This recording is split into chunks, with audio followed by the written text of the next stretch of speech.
Bueno, lo podemos poner acá. Bueno, o sea, yo quería compartir con ustedes, chicos, un tema que habla de la apostasía. El tema de ahora que yo quiero compartir con ustedes es la apostasía.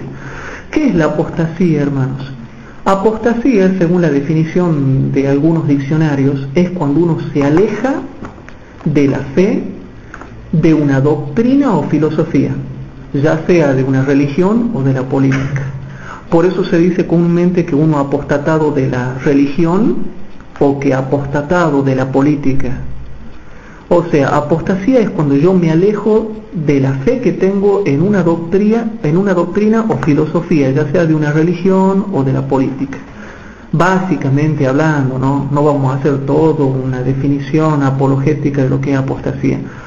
Pero para el caso que nos importa a nosotros, hermanos, apostasía es alejarse de la obediencia a la fe que profesamos en la Biblia como palabra de Dios. Apostasía es alejarse de Dios y de su palabra, alejarse de Dios y de su doctrina, alejarse de Dios y de su ley. Y justamente, como la apostasía es cuando nos alejamos de Dios. Y bueno, el resultado de la apostasía, vamos a ver cómo se manifiesta, es precisamente en eso, en la desobediencia, digamos, cuando ya comenzamos a pecar, digamos. Pero como decía Sergio y decía Bernardo, tenemos que tener cuidado porque con tantos problemas que está habiendo en la iglesia a nivel mundial, a nivel de la iglesia local, a nivel de la iglesia mundial, y tantos problemas que vemos dentro y fuera de la iglesia, corremos el peligro de enfriarnos.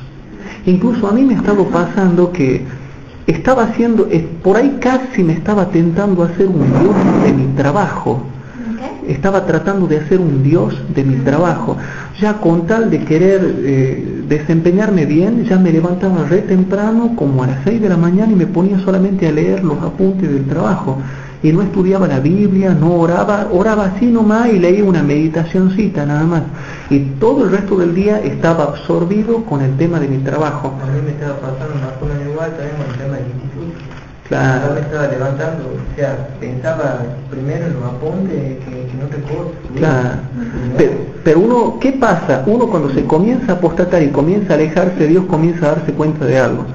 Se comienza a poner nervioso, estresado, y encima hasta le comienza a agarrar la amargura o la idiotez porque se da cuenta de que no logra alcanzar los objetivos que se propone. Y dice, pero ¿por qué si le estoy dedicando tiempo? ¿Qué pasa si le estoy dedicando tiempo?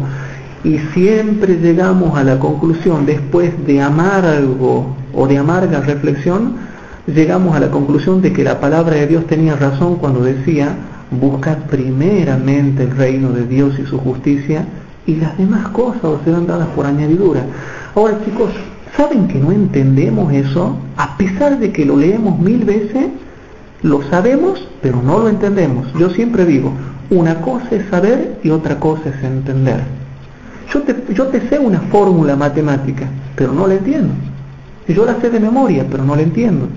Yo sé que la raíz cuadrada de 4 es 2, pero no me pregunten por qué. A mí me han dicho que sí.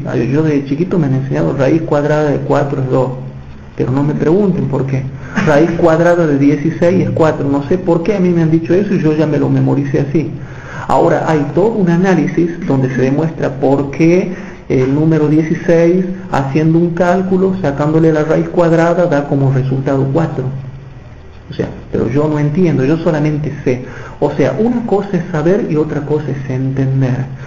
Y saben que después de que uno va sufriendo y sufriendo y sufriendo y sufriendo en la vida, siempre llega de nuevo al punto de partida si realmente es sincero. Que cuando Cristo dijo, vuestro Padre Celestial sabe que tenéis necesidad de todas estas cosas. Por tanto, buscad primeramente el reino de Dios y su justicia, y todas las demás cosas les serán dadas por añadidura. Es algo precioso ese pensamiento, pero qué pena que no lo vivimos. Qué pena que no lo experimentamos. Ojalá alguien en esta noche se avive, hablando vulgarmente, ¿no? Se avive, se dé cuenta y diga, che, pero si eso es un secreto bíblico, es la fórmula bíblica para triunfar. ¿Por qué no la pongo en práctica? Vuestro Padre Celestial sabe que tenéis necesidad de estas cosas. Vamos rapidito, quiero meditar un poquito con ustedes ese tema. En Mateo capítulo 6, leemos el versículo número 31 al 34. Mateo capítulo 6, versículo 31 hasta el 34. Hermano, para mí esta escritura es preciosa, es hermosa y es poderosa. Es poderosa si la logramos asimilar para que tengamos una experiencia en esto. En Mateo capítulo 6, versículo 31 al 34 dice así: no os congojéis pues. Yo vivo acongojado, chicos, y capaz que Bernardo también, y Cecilia también, y Elías también, y Mimi también, y qué sé yo, y todos vivimos así. Y vivimos acongojados, muy acongojados. Una cosa es responsabilidad y otra cosa es congoja, no es lo mismo. Todos estamos llamados a ser responsables, pero no necesariamente estar acongojados. Entonces, chicos, dice así: no os congojéis pues diciendo, pero ¿qué voy a comer el día de mañana? ¿Qué voy a beber? ¿Qué ropa me voy a poner para ir a trabajar o para ir a la universidad o para ir a hacer diligencias, qué sé yo? Versículo 32: porque los gentiles, que para ese tiempo eran los paganos, los incrédulos del Dios verdadero, porque los gentiles buscan todas estas cosas, pero vuestro Padre Celestial, Él sabe que tenéis necesidad. Aquí dice en mi versión, que vuestro Padre Celestial sabe que de todas estas cosas habéis menester. Entonces, en una palabra, Cristo les está diciendo, y estas son palabras poderosas de Cristo. Pregunto yo, ¿tu Padre Celestial sabe, vuestro Padre Celestial sabe que María José necesita trabajo? ¿Que Bernardo necesita aprobar una materia? ¿Que Sergio necesita recibirse? ¿Que Cecilia necesita rendir? Etcétera, etcétera. ¿De la salud de Mimi? Él sabe. No crean que no sabe. Él sabe. Pero no, Hugo, Dios sabe lo que vos estás queriendo y por lo cual estás llorando, acongojado, preocupado. No te hagas problema por tu problema, porque Dios ya sabe cuál es tu problema y Él quiere solucionártelo. Tu problema tiene que ser otro, no tu trabajo, no tu facultad, no tu materia. Tu problema tiene que ser otro, porque vuestro Padre Celestial sabe lo que vos estás queriendo en lo profundo de tu corazón y lo que te aflige. Presten atención, chicos. Que vuestro Padre Celestial sabe que de todas estas cosas habéis menester. Y aquí viene nuestra primera responsabilidad. Mas buscad primeramente el reino de Dios y su justicia, y todas estas cosas os serán añadidas, dice la poderosa palabra de Dios. Esto es verdad, es bello, es precioso, es poderoso, y lo sabemos, y lo memorizamos, pero no lo entendemos, porque si lo entendiésemos, lo hubiésemos puesto en práctica hace tiempo, y María José me hubiera dicho: Hugo, he buscado el reino de Dios y su justicia, y Dios me ha añadido aquello por lo cual yo estaba preocupado. Y Cecilia me hubiera dicho: Hugo, busqué el reino de Dios y su justicia y pude rendir la materia que tanto deseaba. Y vendrá Sergio y me dirá: Hugo, ¿sabes qué? He vivido este versículo, he buscado primeramente el reino de Dios y su justicia y hoy en día estoy recibido. Contra toda posibilidad, aunque parecía imposible, no sé cómo lo ha hecho Dios, pero yo me preocupé de buscar primeramente el reino de Dios y todo lo que tiene que ver con su justicia, y hoy estoy recibido. La diferencia es que nosotros no nos tomamos una forma de hablar y decir que las cosas que tenemos es por consecuencia de consagrar. Claro. En cambio, siempre tenemos bien presente que lo que tenemos es por logro propio. Claro. Es muy lindo saber de que Dios me da las cosas porque yo me entregué a Dios. Cuando yo me ocupo de las cosas de Dios, Dios se ocupa de mis cosas. Esa es una ley que tenemos que tener bien en cuenta. Si yo me ocupo de los negocios de Dios, Él se va a ocupar de los míos. Pero es precioso, hermanos. Ojalá quien diera, dice Dios, que tuviesen tal corazón y pudiesen comprender el versículo 33. ¿Saben, chicos, qué buen ejemplo que seríamos nosotros para la iglesia si en esta noche lográsemos comprender el versículo 33 y lo viviésemos? Ya no andaríamos más acongojados, solamente tendríamos que ser responsables de hacer nuestra parte, que sería la parte que nos toca, pero Dios se ocuparía de lo nuestro. Este es un versículo que es precioso y tiene una amplitud de pensamiento para que nosotros lo vivamos, pero hoy en día, ¿qué es lo que pasa, hermanos? Hay mucha frialdad. Vemos que se profesa cristianismo y vemos que decimos, no, yo estoy primero con Dios, pero andamos acongojados por las cosas de esta vida. Y resulta que llegado al punto, ni Hugo, ni Bernardo, ni Sergio, ni Mimi, ni Cecilia, ninguno va avanzando con éxito como tendría que avanzar. Y eso es una gran verdad. Entonces vuelvo a tratar de analizar el verso 33. Y cuidado, ¿no? El diablo no quiere que el Espíritu Santo les haga entender esto a ustedes.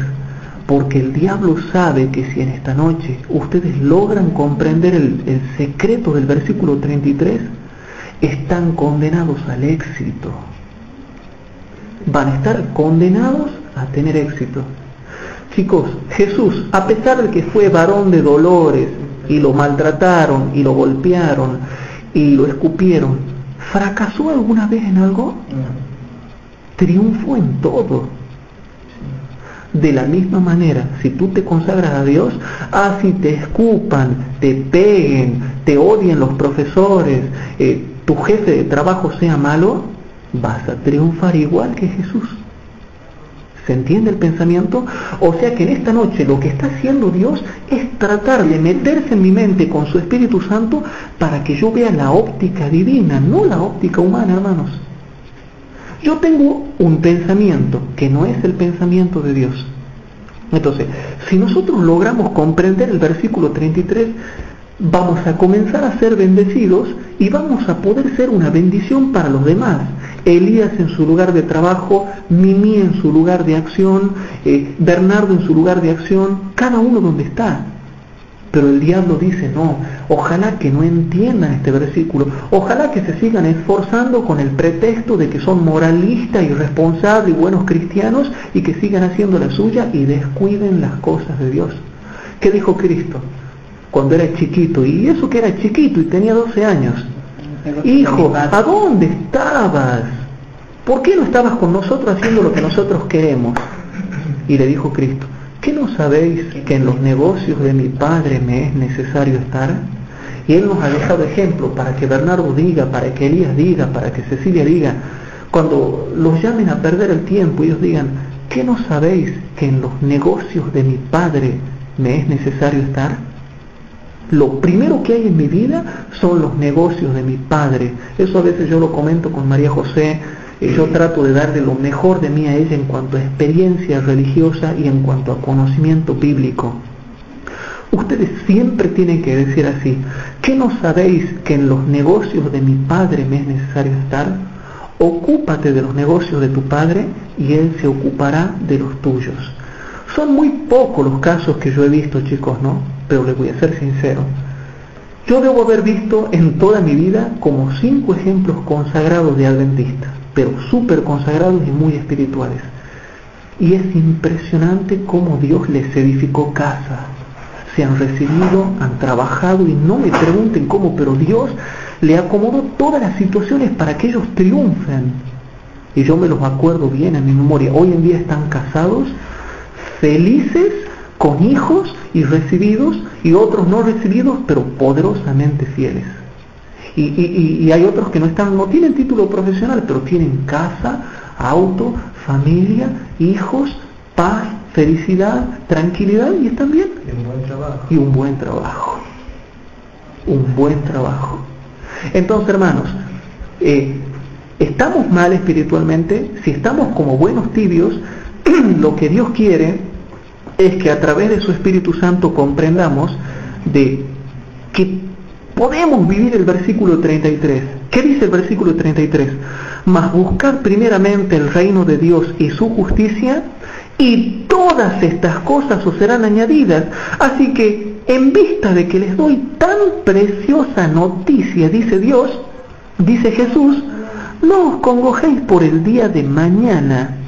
Uy, pero yo mañana tengo que rendir, mañana tengo que presentar un proyecto en mi trabajo, mañana me han dicho que tengo que solucionar tal problema en el instituto. No importa, dice Dios. Hoy busca primeramente el reino de Dios y su justicia y no te preocupes que el de mañana me voy a encargar yo. Del mañana me encargo yo. Entonces, chicos, así que no os congojéis por el día de mañana, porque el día de mañana traerá su fatiga y basta al día su propio afán. Entonces, chicos, Dios nos ama tanto que está tratando no tan solamente de que sepa, sino también de que entienda. Yo no quiero que este grupo pequeño sea solamente un grupo que sabe, sino también un grupo que entiende. Ahora, ¿yo soy el campeón de la fe? No.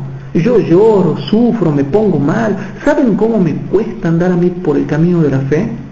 Ahora, yo entiendo, sé, pero no significa que sea el campeón de la fe. Estoy en el crecimiento cristiano al igual que ustedes. Pero como el tema de esta noche tiene que ver con la apostasía, nosotros tenemos que tratar de entender estos principios para que no apostatemos, para que no nos alejemos de Dios, de su palabra y de su ley, chicos. Entonces, chicos, antes de ingresar al tema de lo que es la apostasía, ustedes saben que esta vida secular, esta vida modernista, esta vida mundana, nos tienta a que nosotros nos apartemos de Dios. Hay un versículo que a mí me gusta mucho presentarlo en los estudios bíblicos para dejar bien en claro qué cosas no tenemos que hacer y qué cosas sí tenemos que hacer. Sí. Justo hablando de la apostasía, también por ahí nosotros, o sea, digamos, por ahí muchas veces estamos hablando de que podemos saber, pero no entender. Claro. Y muchas veces la apostasía también viene por falta de entendimiento, de entenderlo a Dios. Bien ahí. Porque por ahí muchas veces nosotros queremos algo y no lo conseguimos y nos terminamos enojando con Dios y nos terminamos dando vueltas y ya. Claro. El tema es entender qué es lo mejor, o sea, digamos, hacer la voluntad de Dios y de esa manera nosotros vamos a entender qué es lo que mejor va a ser para nosotros, lo que Dios nos va a proporcionar. Y hay una falta de entendimiento, a veces no entendemos lo que es mejor para nosotros. No entendemos la voluntad de Dios. Entonces, chicos, más o menos veamos qué dice Primera de Pedro capítulo 4, vamos rapidito a Primera de Pedro capítulo 4. En Primera de Pedro capítulo 4, versículo número 1 al 5 y versículo 10 y 11, ¿sí? Vamos a ver qué es lo que no tenemos que hacer y qué sí es lo que tenemos que hacer. En primera epístola de Pedro, capítulo 4, versículo 1 al 5 y versículo 10 y 11 dice así: Pues que Cristo ha padecido por nosotros en la carne, vosotros también estad armados del mismo pensamiento, que el que ha padecido en la carne cesó de pecado, para que ya el tiempo que resta en carne viva, pero no a las concupiscencias de los hombres. Y esto hay que tener en claro porque esto es la introducción al tema de la apostasía, para que ustedes vean y definan cómo no tenemos que vivir y cómo sí tenemos que vivir. Entonces dice el versículo 2: para que ya el tiempo que queda en carne viva, pero no a las concupiscencias de los hombres, sino a la voluntad de Dios. Versículo 3: porque nos debe bastar que el tiempo pasado de nuestra vida hayamos hecho la voluntad de los gentiles cuando conversábamos en lascivias, en concupiscencias, en embriagueces, en glotonerías, en banquetes y en abominables idolatrías. En una palabra, cuando vivíamos perdiendo el tiempo en diversiones, en jaranas, en vicios. Antes vivíamos perdiendo el tiempo, que fiesta de acá, que fiesta de allá, que salida de acá, que salida de allá, y todo pecado, malas palabras y qué sé yo cuántas otras cosas más, ¿no? Pero básicamente hablando. Y dice el versículo 4: en lo cual les parece a ellos cosa extraña que vosotros ya ahora, en el tiempo actual, no corráis con ellos. ¿Por qué? Porque ha habido un cambio de corazón, ha habido una conversión. Como ha habido una conversión, ya no corremos con ellos. Qué precioso concepto, ¿no? El cambio de vida que se da a un cristiano. Versículo 4: en lo cual les parece cosa extraña que vosotros no corráis con ellos en el mismo desenfrenamiento de disolución, ultrajándoos, los cuales darán cuenta al que está aparejado para juzgar a los vivos y a los muertos. Chicos, nosotros ya hemos cambiado, no tenemos que vivir como vivíamos antes de conocer a Cristo. Antes de conocer a Cristo Jesús por experiencia personal, vivíamos de esta forma, entonces ya no tenemos que vivir así. Así es como no tenemos que vivir. Pero ahora que nos hemos convertido y ahora que somos cristianos, ¿qué sí tenemos que hacer? Y noten cómo ahora que nosotros estamos en una vida de obediencia y servicio, noten cómo ahora, chicos, estamos llamados a hacer algo que sí quiere Dios que practiquemos. ¿Qué cosa Dios sí quiere que nosotros practiquemos? Y dice, chicos, el versículo 10 y 11, cada uno. ¿Y por qué dice cada uno? Porque no hay ninguno que no reciba un don de parte del Espíritu Santo. El Espíritu Santo de Dios reparte los dones como Él quiere a cada uno. Y nadie puede decir, uy, yo no tengo ningún don. Nadie puede decir eso, chicos. ¿Y por qué yo aclaro eso? ¿Y por qué yo aclaro eso, chicos? Porque hay personas que me han dicho a mí, no, lo que pasa es que yo no tengo el don de entregar revistas, yo no tengo el don de visitar enfermos, yo no tengo el don de dar estudios bíblicos, y uno llega a la conclusión de que no tiene ningún don. Pero la palabra de Dios, hablándole como una epístola universal a todos los cristianos de todos los tiempos y de todas las épocas, dice de que cada uno tiene que ministrar el don que ha recibido. Presten atención, versículo 10. Cada uno, según el don que ha recibido, administrelo a los otros, una vida de actividad en la cual uno ya no pierde el tiempo, sino que vive constantemente sirviendo a su prójimo, siendo una bendición para los otros, bendiciendo a los demás. Yo siempre digo, Dios nos bendice para que nosotros seamos una bendición para los demás. ¿Sí, Bernardo? Sí, dice, por ejemplo, en la Biblia también dice, el que sabe hacer lo bueno y no lo hace, comete pecado. El que sabe hacer lo bueno, como por ejemplo servir a Dios, y no lo hace, le es pecado. Porque sabe que tiene que servir y como cristiano no está sirviendo a Dios. Aparte, o sea, digamos que es inexcusable que vos digas que no puede hacer nada. Es una excusa eso. O sea, perdón, es excusa, claro. Ahora, si hay una posibilidad de que no tenga ningún don, ¿hay una posibilidad de que no tenga un don? Claro que sí, que no esté convertido. Porque si está en la iglesia y nunca se ha convertido, entonces el Espíritu Santo nunca tomó posesión de él. Entonces, la única manera en que una persona no tenga un don es que nunca se haya entregado a Cristo realmente por experiencia y por lo tanto nunca se haya convertido.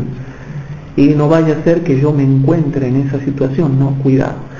Entonces el versículo 10 y 11 dice lo que sí tenemos que hacer y dice, cada uno, según el don que ha recibido, porque hemos recibido, administrelo a los otros, como buenos dispensadores de las diferentes gracias de Dios. Si alguno habla, hable conforme a las palabras de Dios. Si alguno ministra, ministre conforme a la virtud que Dios suministra, para que en todas las cosas sea Dios glorificado por Jesucristo, al cual es gloria e imperio para siempre jamás. Amén. Entonces, chicos, para que nosotros nunca caigamos en apostasía, tenemos que dejar bien en claro cómo tenemos que vivir, qué cosas tenemos que hacer, qué pide Dios de nosotros. Entonces, chicos, habiendo entendido esto, yo quería dejar en claro esto, que para poder seguir avanzando un poco más con lo que es este estudio, entremos un poco más al tema de la apostasía. ¿Cómo define Dios la apostasía? ¿O cómo ve Dios la apostasía? ¿Sí? Como una rebelión también. Vamos a ver, chicos, Jeremías capítulo 2, versículo 19. En Jeremías capítulo 2, versículo 19, dice lo siguiente.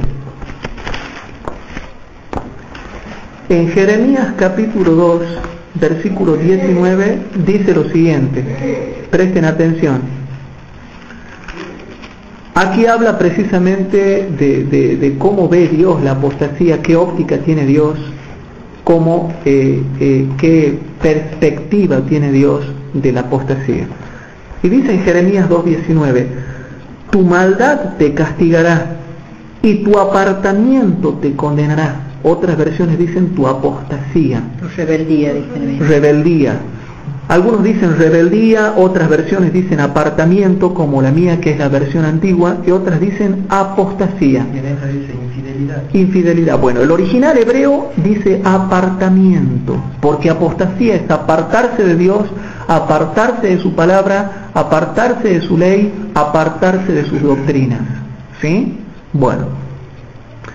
Tu maldad te castigará y tu apartamiento te condenará. Sabe pues y ve cuán malo y amargo es tu dejar a Jehová tu Dios y faltar mi temor en ti, dice el Señor Jehová de los ejércitos. Entonces, chicos, ¿qué óptica tiene Dios acerca de la apostasía? Que por el hecho de haberme apartado yo solito, yo mismo voy a terminar siendo condenado. Y la vida de una persona que entra en apostasía después de haber conocido la fe y la verdad, es que va a tener una vida amarga y mala. Yo he conocido muchas personas que se han apartado de la fe y han tenido vidas amargas y malas.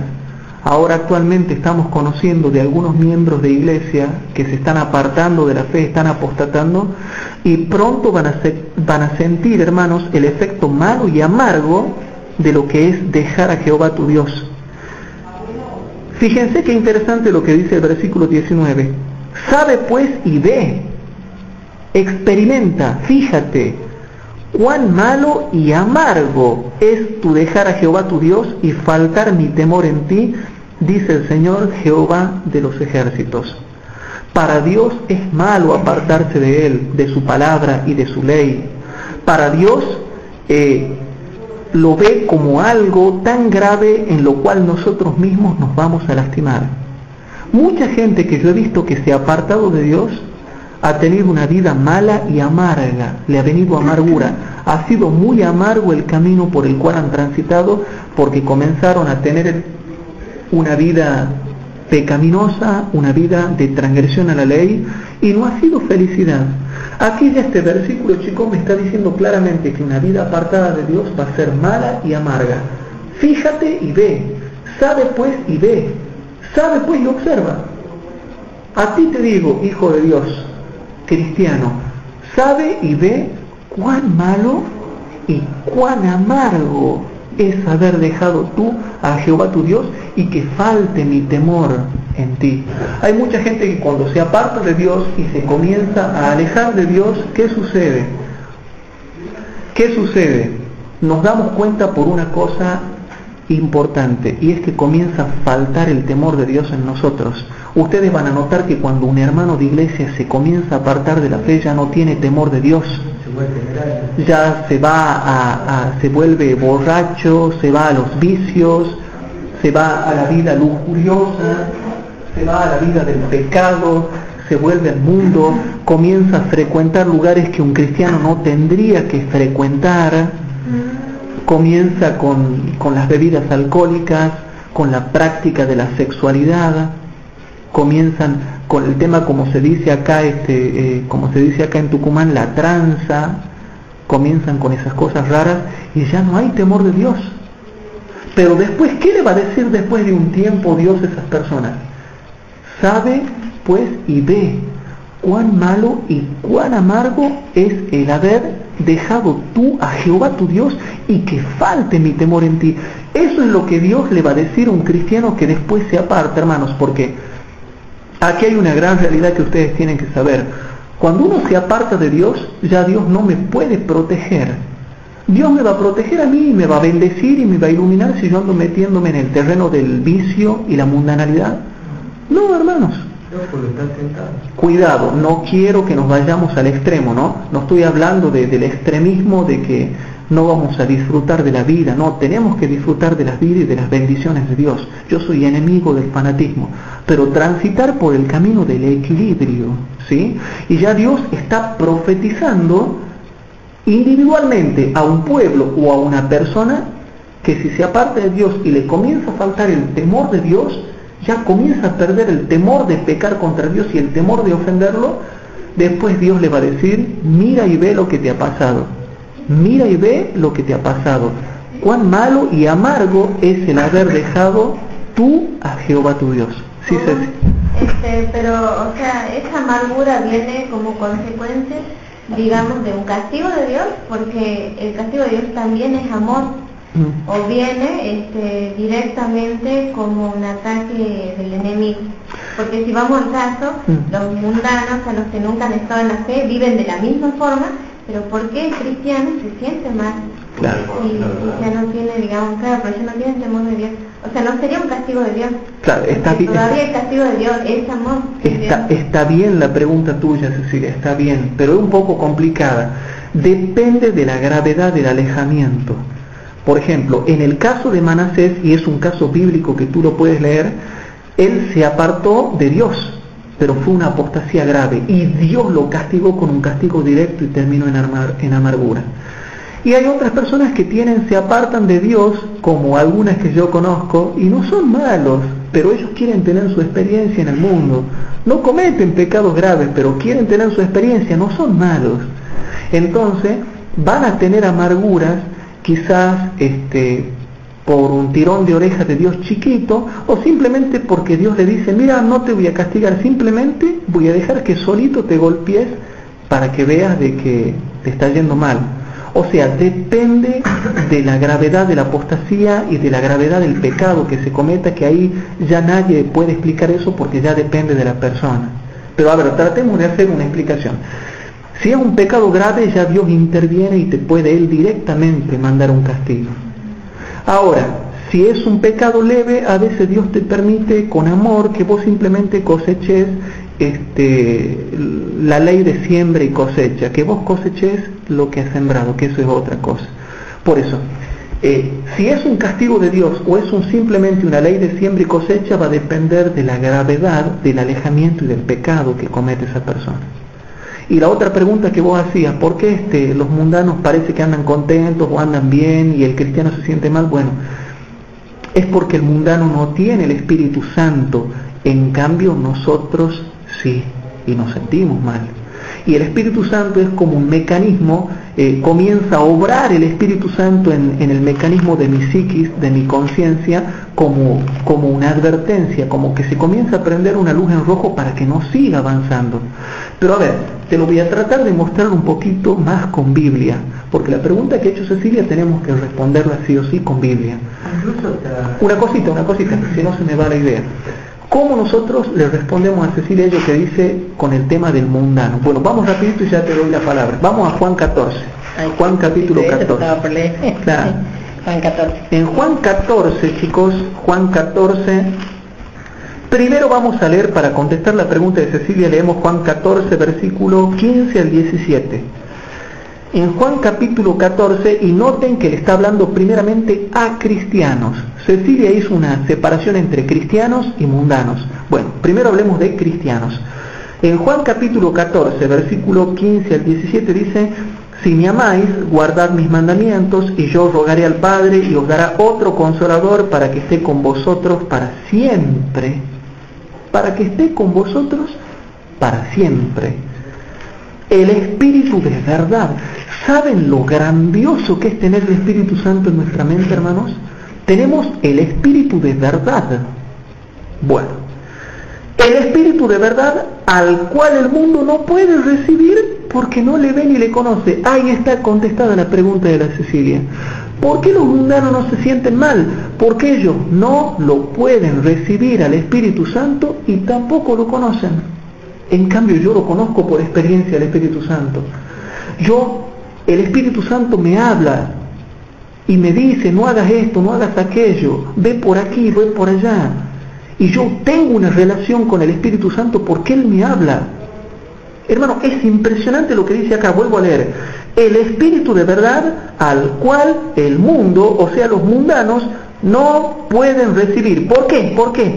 Porque no le ven ni le conocen. Ellos no entienden nada de Espíritu Santo y no lo conocen y tampoco lo han recibido. Entonces una persona que no ha recibido Espíritu Santo, ¿se va a sentir mal cuando peca? No. No.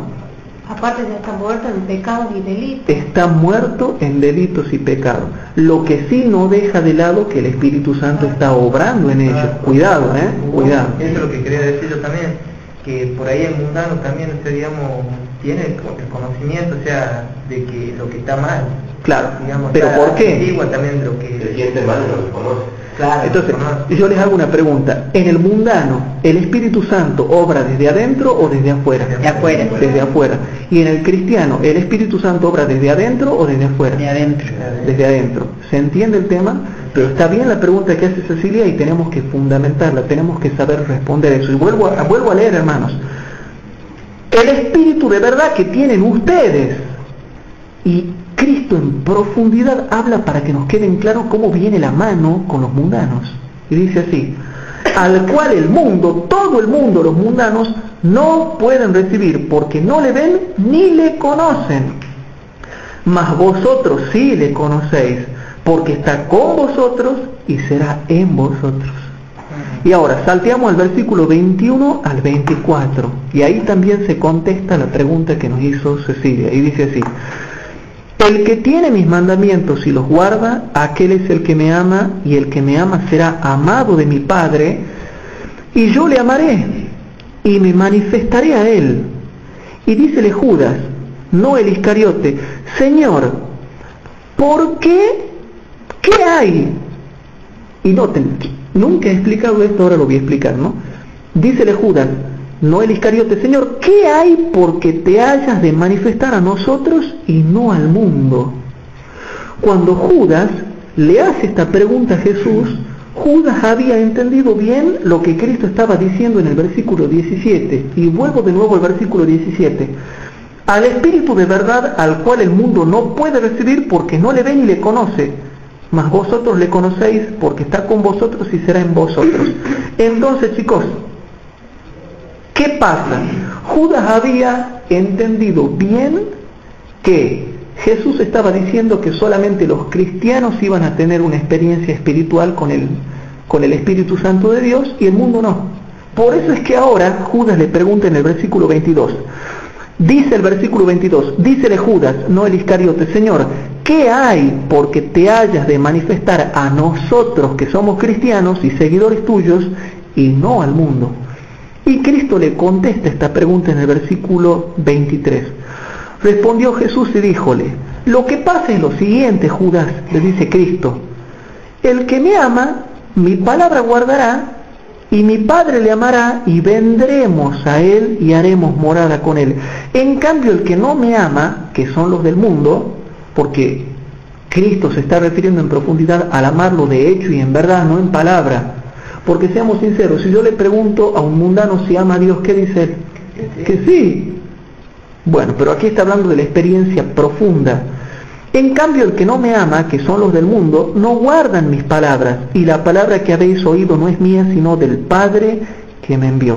Entonces, chicos, ¿por qué un mundano no se siente mal? Porque no han recibido el Espíritu Santo, porque tampoco lo pueden ver, porque tampoco lo conocen, porque no han tenido una experiencia personal con Cristo y porque no guardan su palabra, y por eso el Padre y Cristo no pueden venir a Él y hacer morada con Él como está haciendo morada ahora en cada uno de sus corazones. No sé si más o menos, Cecilia, se explica un poquito la pregunta. ¿Quieres preguntar otra cosa? ¿Tienes otra duda, digamos? ¿Segura? Bien. Entonces, chicos, habiendo entendido eso, el tema de lo que dice acá, Jeremías 2:19 muestra cómo la ve Dios a la apostasía. Es algo gravísimo, hermanos, apartarse de Dios y que falte el temor de Dios en nosotros. Chicos, nunca pierdan el temor de Dios. Hay que tener temor de Dios, no hay que apartarse de Dios, porque después Dios me va a mirar cuando yo ande por el camino de la vida, tropezando en la vida. Dios me va a decir: sabe pues y mira, ve cuán malo y cuán amargo es el haber dejado tú a Jehová tu Dios. Hebreos capítulo 10, chicos. Hebreos capítulo 10. En la epístola a los Hebreos, capítulo 10, leemos, chicos, el versículo número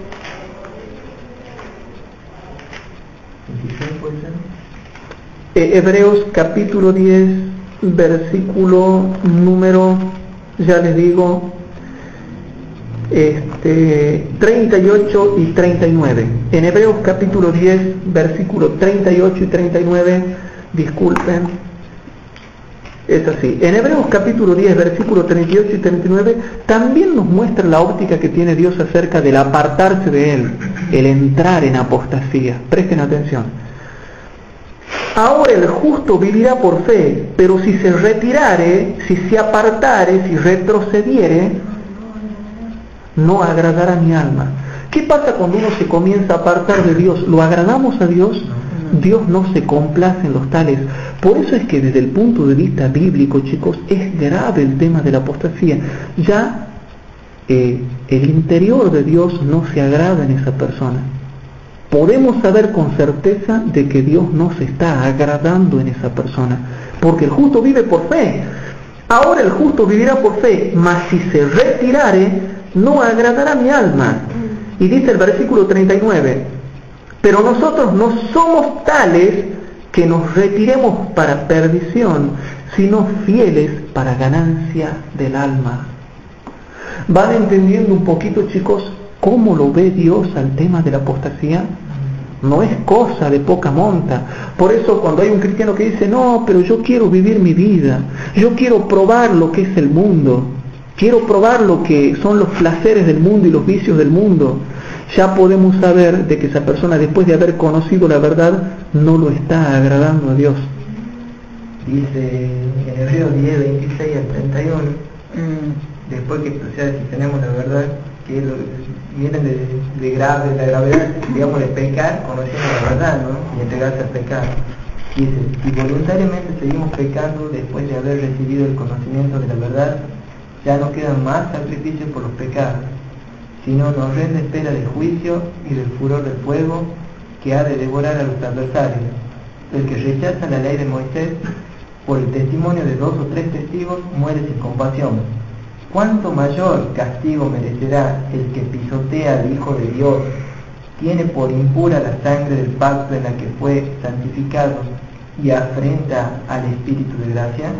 Pues sabemos quién dijo, ni es la venganza, yo retribuiré, y agrega, el Señor juzgará a su pueblo, horrenda cosa es caer en las manos de Dios vivo. Bien ahí. Entonces vemos que según la óptica de Dios, el apartarse y el retirarse de Dios es algo grave. Lo que sí, hay diferentes tipos de pecadores. Cuando estudiamos en profundidad lo que son los pecadores, hay diferentes tipos de pecadores. Yo he conocido gente que se ha apartado de la fe adventista, pero ha seguido siendo buena gente porque en su corazón nunca se rebeló contra Dios. En cambio está el otro que dice, no, yo me aparto, pero porque yo quiero tener mi experiencia en el mundo, yo me quiero dar el gusto. Esos son los adventistas que la señora fue cuando volvió a Dios al tiempo, ¿no? Los que no se han entregado al pecado, los que se han apartado pero se han enfriado y han sido sinceros. No han sido sinceros, sino que si son personas que por condición externa no pueden entregarse a Dios. Claro, claro. En cambio está el otro picarito, el otro que dice, no, yo quiero tener mi experiencia en el mundo. Yo me voy al mundo porque quiero probar. Yo hasta que no pruebe, no voy a quedar tranquilo. Yo quiero probar los vicios y los placeres del mundo y la sensualidad del mundo. Yo quiero probar, después voy a volver. Eso ya es picardía. En otro sentido, yo amo el mundo. Claro, quiere amar el mundo. ¿Por qué yo les enseño estas cosas, chicos? Porque hay que sutilmente saber diferenciar. No es lo mismo. No es lo mismo. Uno se va, pero por problemas, quizás se siente herido y se enfría un poquito. Y otros se van porque han dicho, no, yo voy a probar el mundo. Y le digo, ¿no? Y van hermanos y le hablan. Y dice, ya sé lo que me estás diciendo. Y son experiencias muy familiares para nosotros. Las conocemos bien. Nos ha pasado con varios hermanos. Dice, no, yo quiero probar. Pero no, le decimos nosotros, no es lo que no, por más que vos me digas lo que me digas, yo quiero probar. Eso ya es rebeldía contra Dios. Es ya ser caprichoso. Necio, caprichoso. Está echando, como dice aquí en la Escritura, que está pisoteando la sangre de Cristo. Claro, ese es ser caprichoso, duro, necio. Y uno dice, pero por favor no lo hagas porque no es lo conveniente. No, que ya sé lo que me estás diciendo, pero yo por más que me digan lo que me digan, yo quiero probar. Bueno, pruebe, pruebe. Pero Dios le dice, sabe y ve cuán amargo va a ser el haber dejado tú a Jehová tu Dios. No me acuerdo en qué libro de la hermana White decía que el pecador, el que es rebelde, si ya se aleja de Dios, como dice aquí, que ya no hay más, o sea, digamos, sacrificio por los pecados, dice que empieza a experimentar lo que Cristo ha sufrido cuando Dios se alejó de él. Claro. Empieza a caer, digamos, todo el pecado así puntito sobre esa persona. Claro, eso es en el caso peor, en el caso peor. La rebeldía declarada ya total, digamos. Ahora bien, chicos, ¿cómo manifestaba Israel o qué tendencia tenía Israel en aquellos tiempos para con Jehová su Dios? ¿Qué tendencia manifestaba el santo pueblo de Israel de aquellos tiempos? A ver, veamos cómo era el santo pueblo de Israel de aquellos tiempos. Vamos al profeta Oseas, capítulo 11, versículo 7, chicos. En el profeta Oseas, capítulo 11 y versículo 7, Oseas, capítulo 11 y versículo número 7.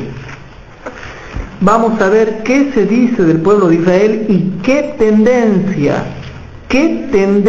tenía el pueblo de Israel en aquellos tiempos.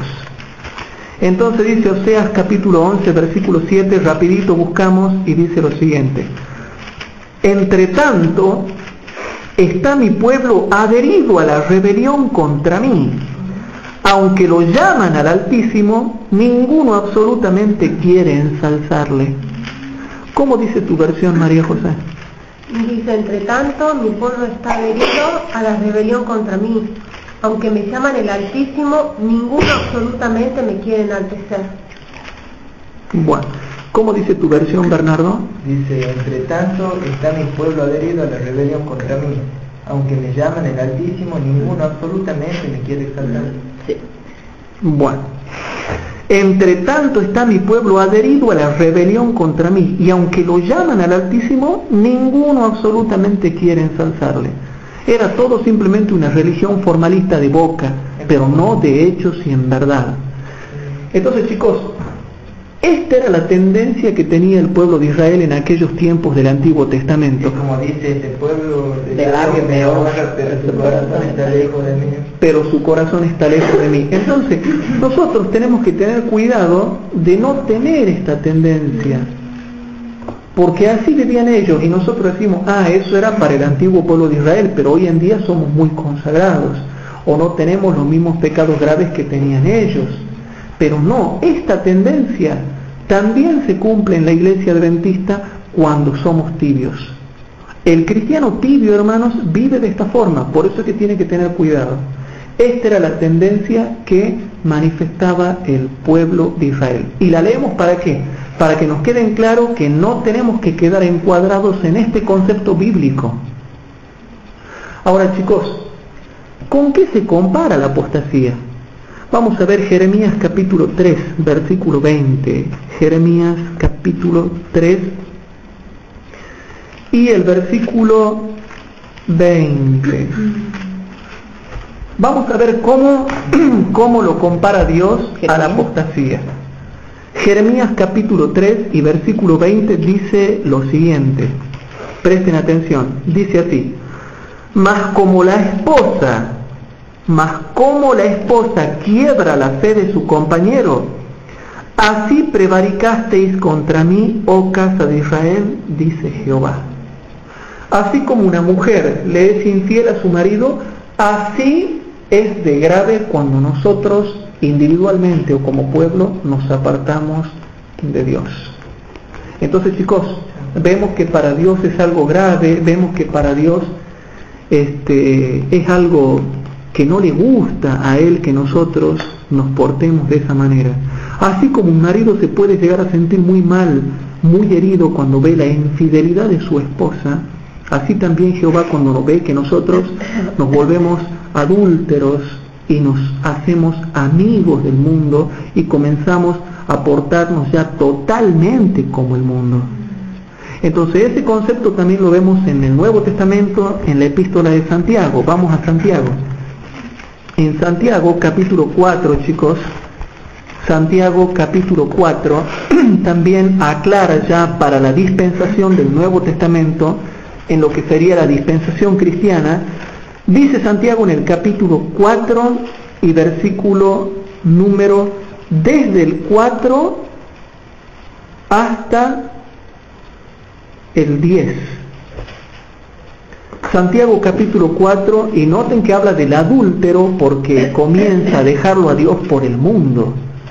El adúltero el fornicario adúltero que lo deja a su esposo Jehová, a su esposo Dios, para empezar a transar con el mundo. Y dice así: adúlteros y adúlteras, dice mi versión antigua, dice lo siguiente: ¿no sabéis que la amistad del mundo es enemistad con Dios? Cualquiera pues que quisiere ser amigo del mundo, dice, se constituye enemigo de Dios. ¿Pensáis que la Escritura dice sin causa: el espíritu que mora en nosotros codicia para envidia? Mas Él da mayor gracia, dice.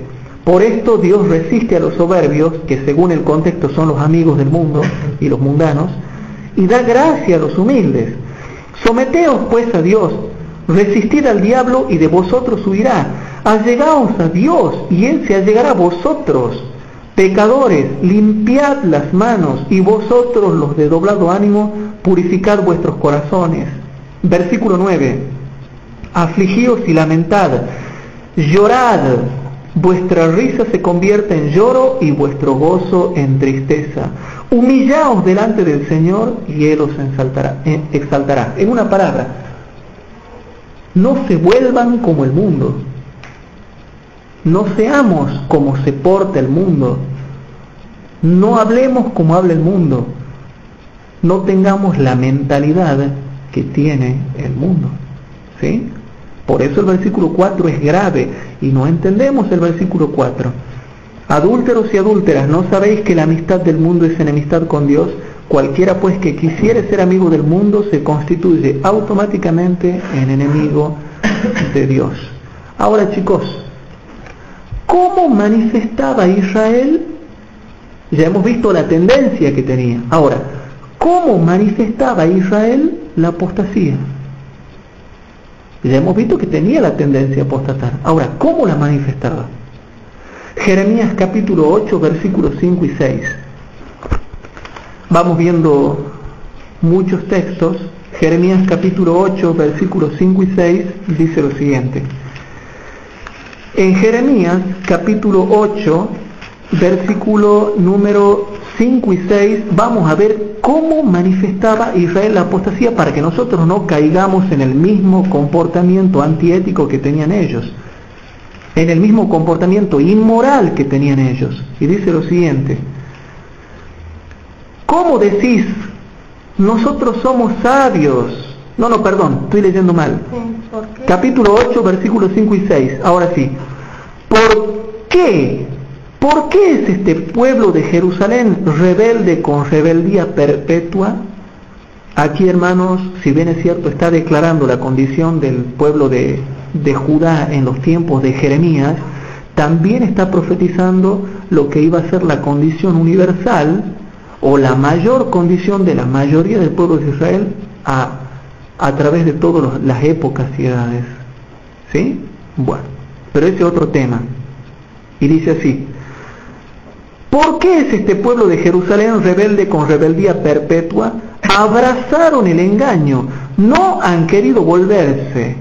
Versículo 6: escuché y oí, no hablan derecho. No hay hombre que se arrepienta de su mal diciendo: ¿qué he hecho?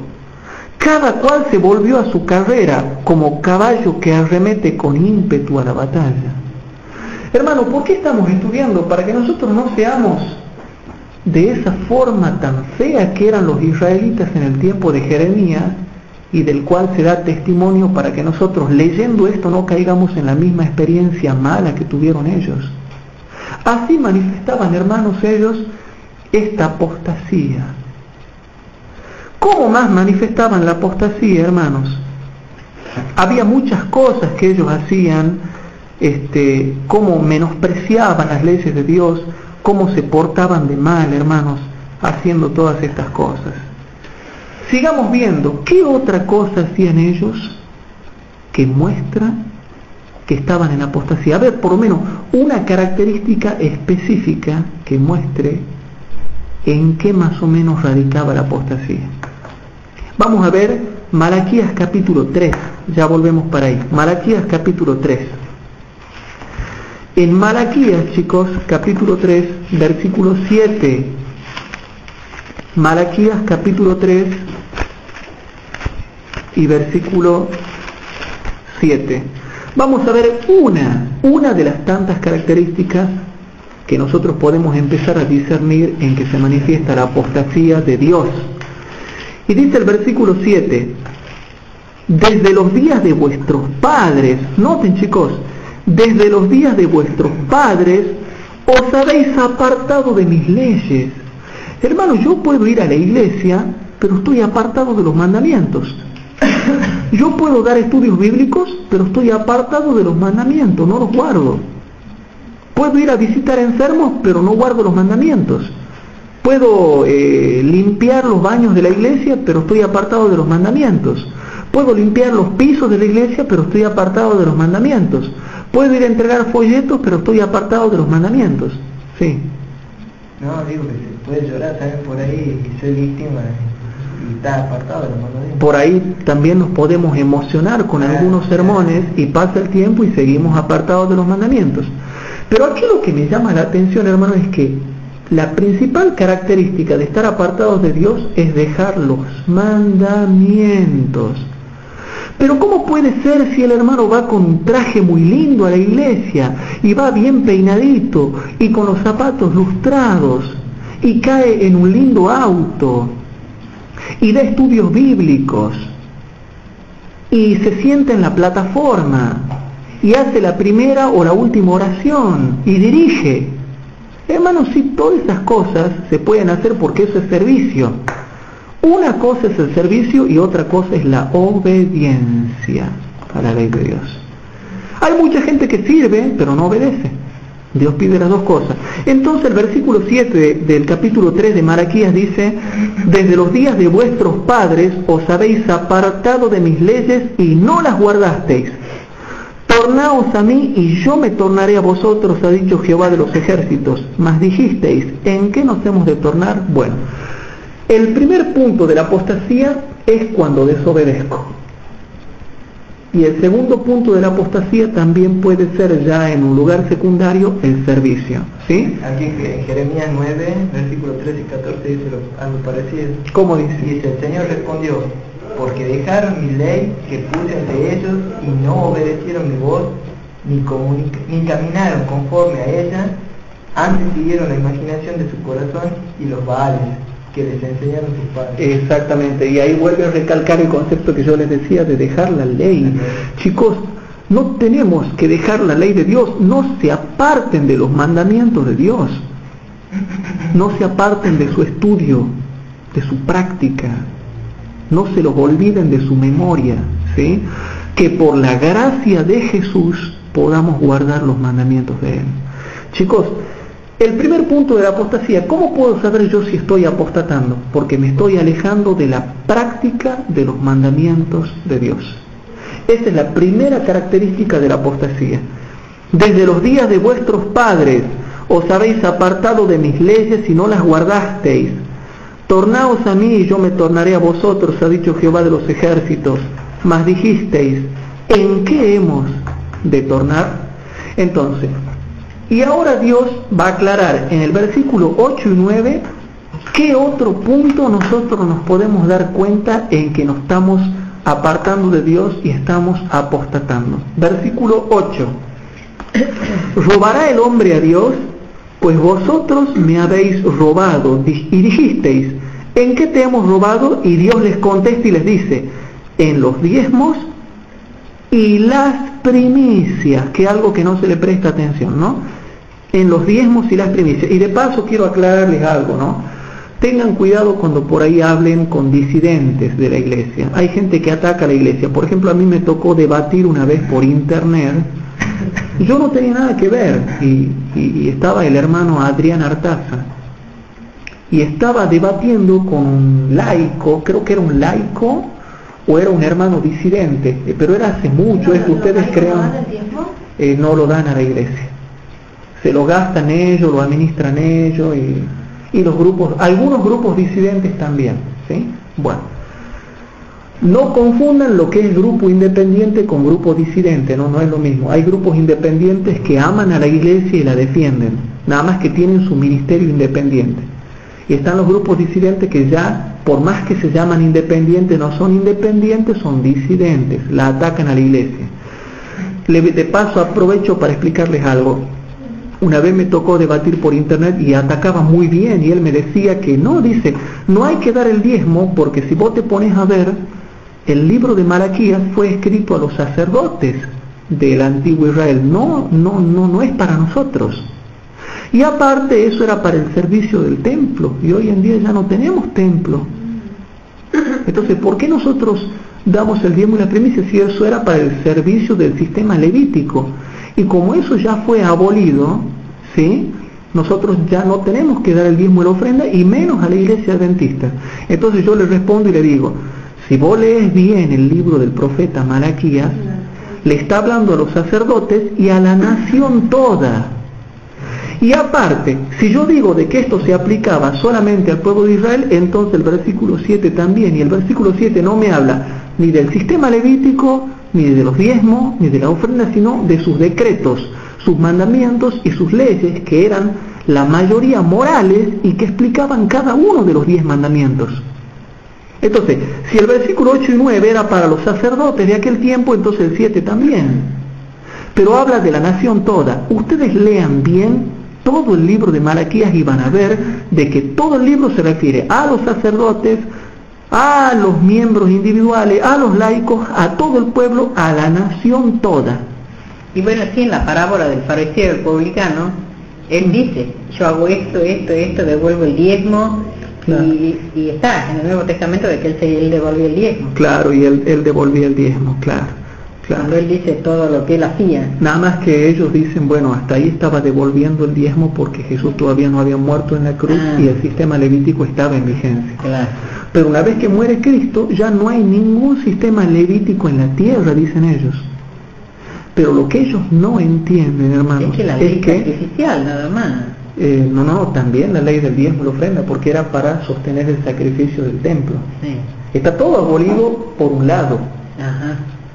Pero por otro lado, lo que ellos no entienden es de que ese sistema es perfecto, no tan solamente para sostener el sistema levítico que fue abolido, porque dice Hebreos capítulo 7 versículo 12. Vamos rapidito, vamos a Hebreos capítulo 7 versículo 12. También, pero les quiero explicar algo. En Hebreos capítulo 7 versículo 12 dice lo siguiente. Hebreos capítulo 7.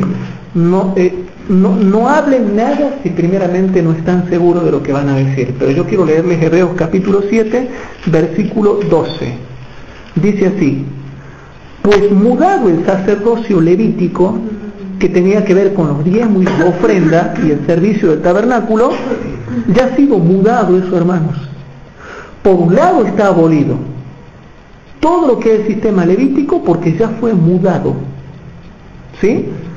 Pues mudado el sacerdocio con todo lo que tenía que ver, una de las leyes que tenían que ver con el sacerdocio era el diezmo y la ofrenda.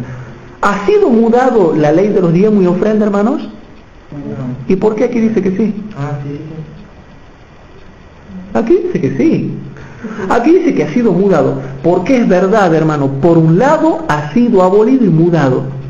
Y dice así: porque mudado el sacerdocio, necesario es que se haga también mudanza de la ley. Se ha cambiado la ley levítica, hermano, ya para hoy fue mudado y fue cambiado. Cristo en el cielo. Por eso es que fue mudado y fue cambiado todo lo que tenía que ver con las leyes ceremoniales y sacrificiales. Y pregunto yo, ¿las leyes de los diezmos y ofrendas tenían que ver con las leyes sacrificiales del templo?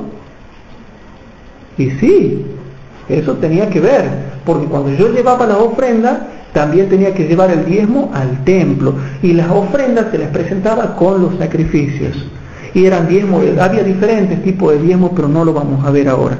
Bueno, pero hoy en día, digamos, de la ley de los diezmos y las ofrendas sigue vigente porque siguen aún estando pastores que tienen que alimentar a la grey, y el apóstol Pablo decía, el que vive del evangelio, el que trabaja del evangelio, que viva del evangelio. Claro, bueno. Y esto lo ordenó Dios. Claro, bueno, esa es la otra cara de la moneda. O sea que muchos los que no quieren dar el diezmo también hablar de decir, no, San Pablo no habla de diezmo, San Pablo habla de ofrenda. Claro. es que yo les explico cómo viene la mano. El que dice que está abolido, en realidad está abolido por un lado, pero por otro lado yo después les voy a enseñar cómo Dios muestra la vigencia de los diezmos y de las ofrendas por otro lado. Porque como ley levítica está abolida, pero como principio no. Y yo les voy a mostrar una ciencia después cómo Dios lo hace resurgir al tema de los diezmos y la ofrenda para que nosotros podamos aplicarlo como principio. O sea que el que dice que está abolido tiene razón, y el que dice que no está abolido también tiene razón. Porque hay que ver en qué sentido está abolido y por qué Dios quiere que siga vigente en otro aspecto.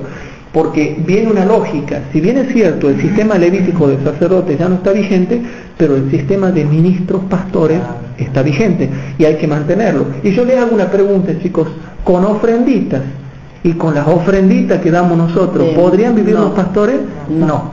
Entonces yo les voy a mostrar después una ciencia bíblica de por qué para hoy en día el sistema de diezmos y ofrendas sí está vigente y sigue vigente. ¿Sí? Ahora yo tengo una preguntita, si todo lo que dice Malaquías sobre los diezmos y ofrendas es aplicado solamente a los sacerdotes, a los levitas, ¿en qué le estarían robando a Dios, digamos, los sacerdotes y levitas los diezmos y ofrendas? ¿Que no era para que ellos las administren ellos mismos? Exactamente, era para que los sacerdotes lo administren. Claro. Pero el pueblo estaba robando porque el pueblo no le traía a los sacerdotes. El que no daba eso. Exactamente, el que no daba. Bien ahí la observación es. Pero bien, ya me desvié del tema y les pido que los quiero traer de nuevo al tema. Yo próximamente voy a dar un tema que se llama la vigencia del diezmo. Les voy a mostrar una ciencia y también les voy a mostrar que, si bien es cierto, está hablando del sistema levítico, yo le voy a mostrar que el diezmo se aplica al tiempo del fin, porque cuando Malaquías 3 habla del diezmo, también está hablando Malaquías capítulo 3 de la segunda venida de Cristo, que se refiere al tiempo final de la historia. Hay muchas cosas que yo después les voy a mostrar a medida que vayamos estudiando. De manera que cuando un grupo disidente viene a decir está abolido, él está conociendo una parte de la verdad, pero no conoce la profundidad de la otra parte, y están pecando gravemente contra Dios al no dar el diezmo y la ofrenda a Dios. Por eso Dios, ustedes van a ver algo, los grupos disidentes son todos pobres, o andan la mayoría pobres. Cuidado, no hablo de grupo independiente, ¿no? Hablo de grupo disidente. Dios no los prospera, hermanos. Bien. Volviendo al tema, con el tema de la apostasía, vuelvo a Malaquías capítulo 3, versículo 7. Vuelvo a Malaquías capítulo 3, versículo 7. Malaquías capítulo 3, versículo 7, porque quiero retomar una idea que se me había pasado, que yo quería comentarlas ahora de nuevo con ustedes. Para retomar el hilo del tema, volvemos a Malaquías 3, 7. Dice así: desde los días de vuestros padres os habéis apartado de mis leyes y no las guardasteis. Tornaos a mí y yo me tornaré a vosotros, ha dicho Jehová de los ejércitos. Mas dijisteis, bueno, pero ¿en qué? Porque vos decís leyes, es en plural, pero ¿en qué de tantas cosas tenemos que volvernos a ti? Versículo 8. ¿Robará el hombre a Dios? Pues vosotros me habéis robado. Y dijisteis, ¿en qué te hemos robado? En vuestros diezmos y ofrendas. Versículo 9. Malditos sois con maldición, porque vosotros, la nación toda, no solamente los sacerdotes, la nación toda, sacerdotes y laicos, me habéis robado. Versículo 10. Traed todos los diezmos al alfolí y haya alimento en mi casa, y probadme ahora en esto, dice Jehová de los ejércitos, si no os abriré las ventanas de los cielos y vaciaré sobre vosotros bendición hasta que sobreabunde. Increparé también por vosotros al devorador, a Satanás, entre otras cosas, ¿no? Y no os corromperá el fruto de la tierra, ni vuestra vid en el campo abortará, dice Jehová de los ejércitos. Y todas las gentes os dirán bienaventurados, porque seréis tierra deseable, dice Jehová de los ejércitos. Entonces, primer punto, desobediencia a la ley de Dios. Segundo punto, no llevarle a Dios a través del servicio todas las ofrendas que Él se merece y los diezmos. Aplicado para hoy en día, otro punto en el cual se ve la apostasía es cuando no le llevamos a Dios los diezmos y las ofrendas que Él realmente se merece. Entonces, como no estamos dando el diezmo y la ofrenda, Dios no los reprende al devorador. Y viene el devorador y hace que a mí me vaya mal en el trabajo, lo pone de mal corazón el diablo al profesor con el cual yo tengo que rendir. Tengo una hacienda, una finca y me va mal la cosecha porque el diablo va y malogra todo. Entonces Dios dice, como vos no estás dando mi diezmo y mi ofrenda, yo no lo puedo reprender al diablo, yo no puedo meterme, pero si vos me das tus diezmos y tu ofrenda, yo lo voy a increpar, lo voy a reprender y no te va a dañar nada. Exactamente.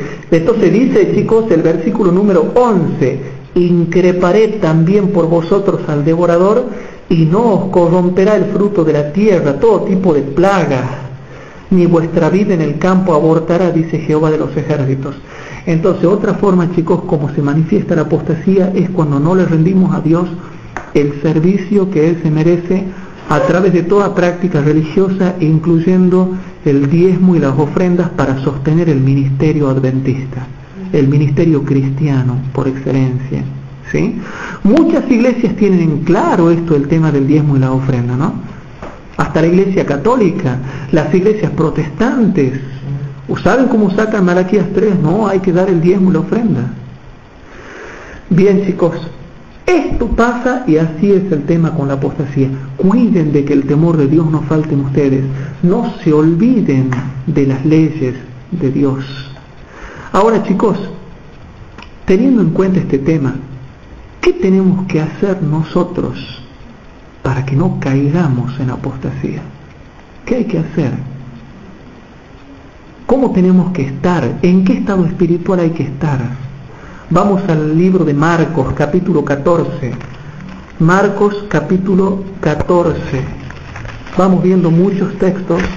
Marcos, capítulo 14 y el versículo número...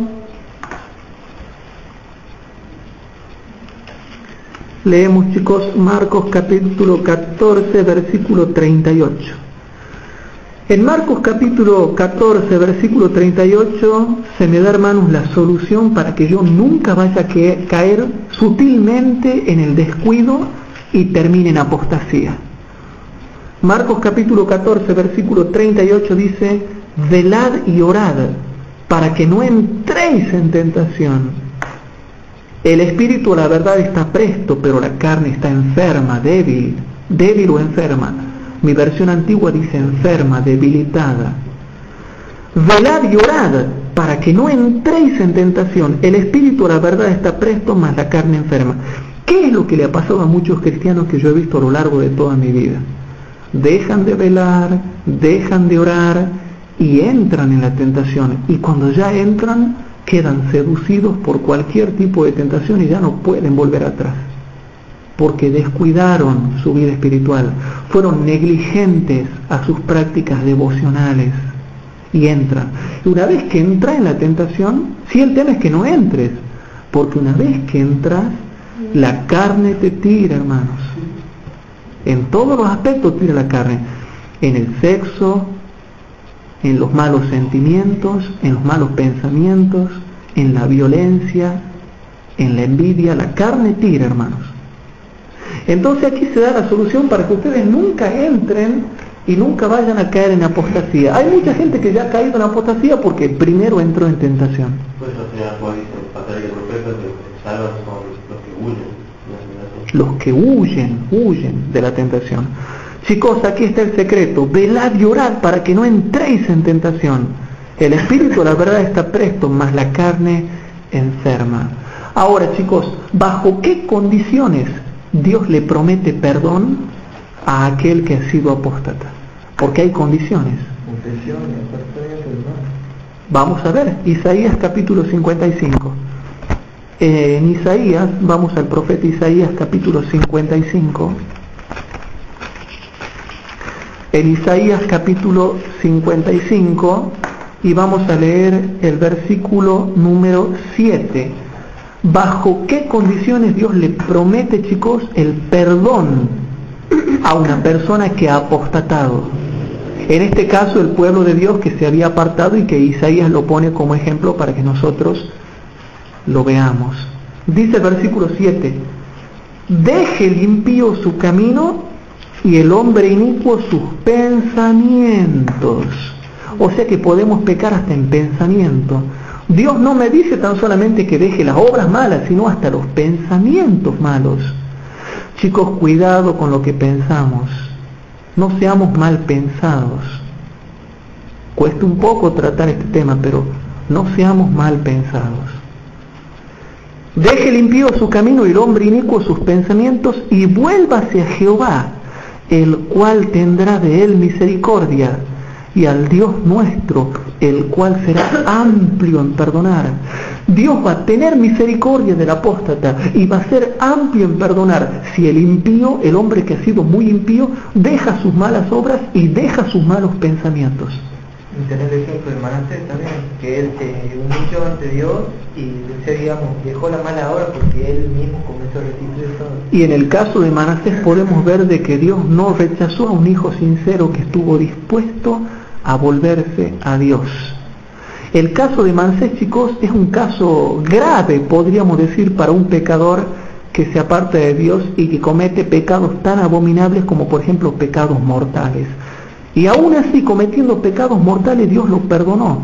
Ahí podemos ver el gran amor que Dios puede tener por un hijo que ya es predestinado para salvación y que es un hijo de salvación y que realmente, hermanos, se vuelve a Dios, y dice claramente la Biblia, será amplio Dios en perdonar. Como el hijo pródigo. Como el hijo pródigo. Cuidado cuando Satanás dice, no, Dios no le va a perdonar ese pecado. ¿Por qué le hacen caso a Satanás si la Biblia dice que Dios tendrá de él misericordia y que será amplio en perdonar, aunque el hombre haya sido un impío?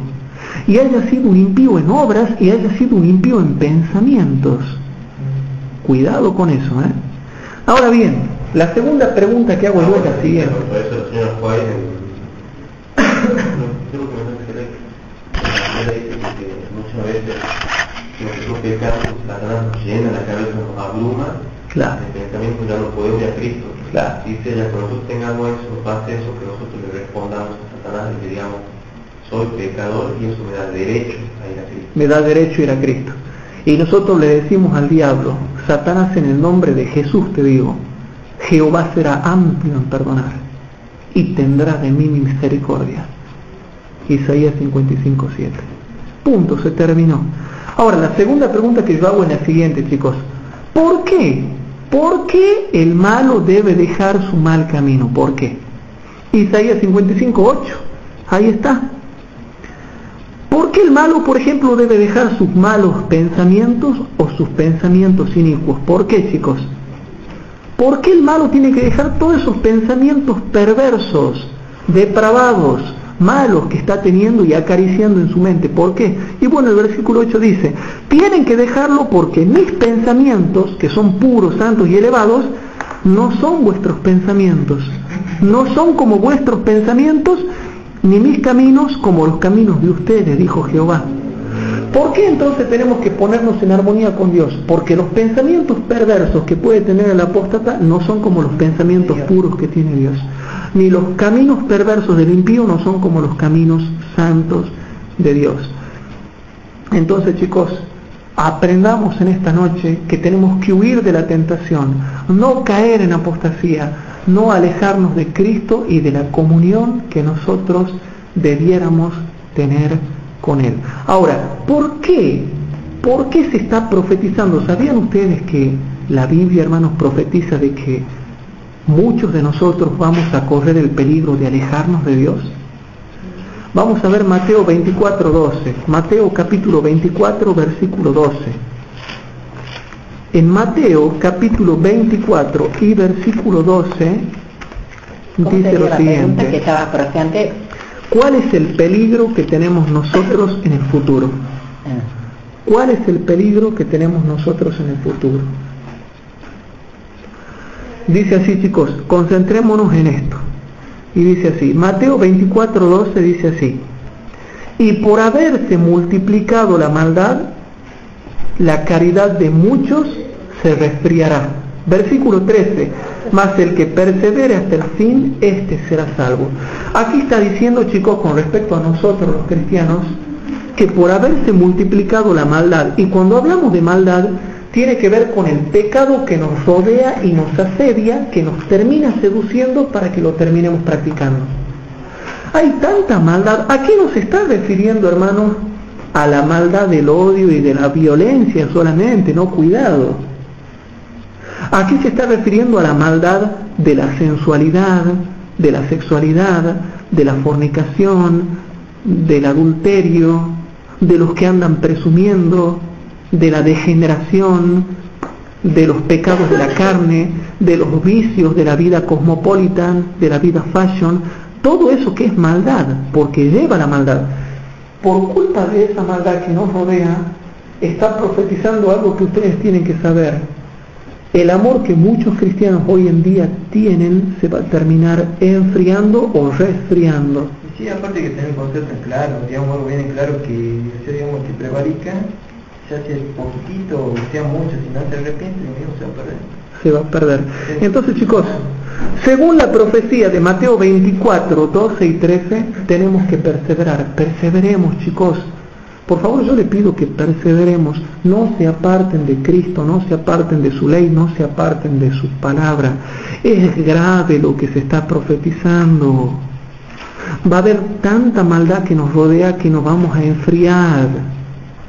Y Dios me está haciendo conocer esto de antemano para que cuando venga la seducción de la vida sofisticada del mundo, de la vida piola, como ellos le llaman, la vida piola del mundo, yo no caiga seducido por la conducta y el comportamiento y el estilo de vida de esas personas. Y me sienta seducido a ser como ellos. Entonces, chicos, ¿qué otro peligro se muestra para nosotros? Lucas capítulo 21. Lucas capítulo 21. ¿Qué otro peligro se nos muestra? Lucas capítulo 21 y versículo 34. Y a la vez, ¿qué advertencia se nos da? Lucas capítulo 21 y versículo 34. A ver qué dice ahí. Dice lo siguiente, presten atención.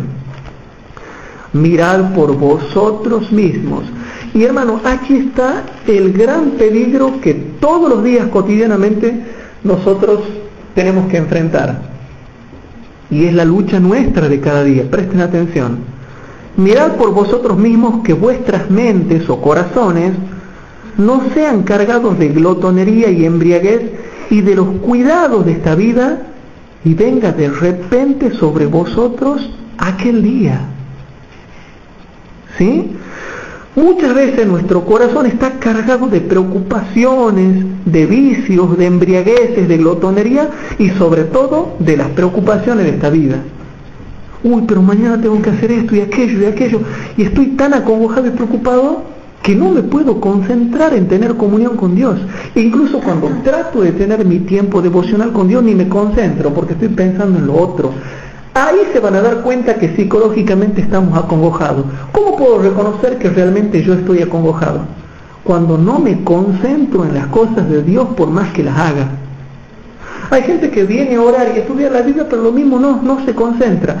No ve la hora de que termine ese tiempo para ir a hacer las otras cosas que tiene que hacer porque más le preocupa lo otro que esto. Hermano, a mí me tiene que preocupar esto primeramente. Buscar primeramente el reino de Dios y su justicia, y todas las demás cosas nos serán añadidas. Hermanos, ¿cuál fue el resultado? Y esto sí es un poco gracioso, ¿no? Y hasta podríamos decirnos que es irónico para nosotros que somos cristianos. ¿Qué pasó como consecuencia de que Cristo enseñe claramente la verdad?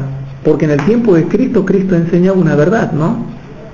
¿Y qué resultaba? Hermano, Cristo andaba dando vueltas con su mensaje, daba vueltas para enseñar su mensaje, o era claro.